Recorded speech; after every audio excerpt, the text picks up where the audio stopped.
একটা সিস্টেম এনটাই চলতে গেলে। তো সেই সায়েন্সগুলোই বড় আছে এনটাই, শুধু বই থাকলে তো হবে না সেগুলো। আমরা যখন ঠাকুর বলছে যজন যাজন ইষ্টবিধি, ইষ্টকে প্রথমে গ্রহণ করতে হবে এনটাই। যত আমরা যাজন যাজন করবো, ইন্টারাকশন করবো, দীক্ষা দিব, তত তত কী হবে এটাই আমার উপলব্ধির ভেতরে, তখন এটা সেগুলো গেঁথে যাবে এগুলো সব সব।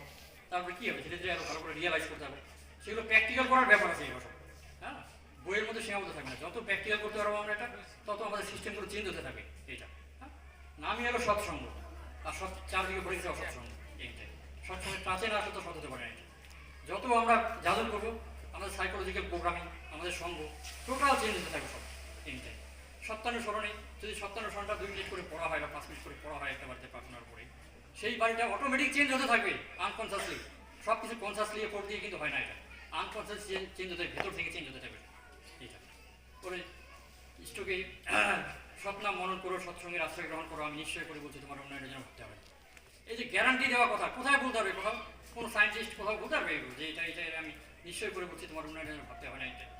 এই কারণে সবাইকে আরো বেশি বেশি করে এগিয়ে আসতে হবে সব সৎসঙ্গে।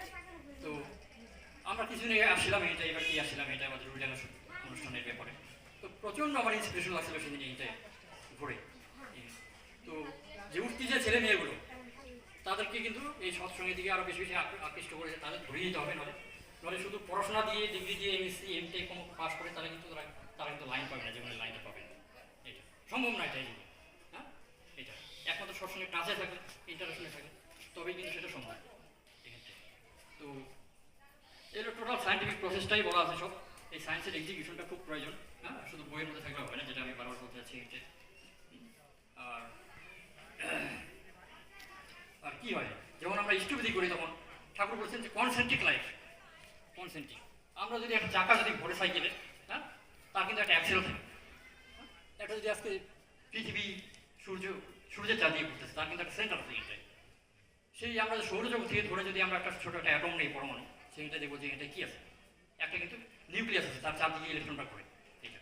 তো আমাদের যদি সেন্টার যদি না থাকে জীবনে, তাহলে কী হবে? তাহলে তো একটা নির্দিষ্ট আমরা ডেভেলপমেন্টের ট্র্যাকের মধ্যে থাকতে পারবো না এটাই। হ্যাঁ হ্যাঁ, সেন্ট্রাল মাধ্যম মানে সেন্টার থাকতে হবে, সেন্টার। এটা সেন্টার, সেই ঠাকুরকে যখন আমরা সেন্টার হয় তখন সব কিছু কিন্তু ব্যালান্স থাকে। আদারওয়াইজ ইমব্যালেন্সিং ফোর্স প্রচুর চারদিকে ক্ষেত্রে। হ্যাঁ, এই জন্য আমাদের ঠাকুরকে ধরতে হবে। আরও আমি আর বিশেষ কথা বাড়াচ্ছি না, এটা আরও দাদারা আছে, শুনবো সবার। জয়গুরু বলে শেষ করছি। জয়।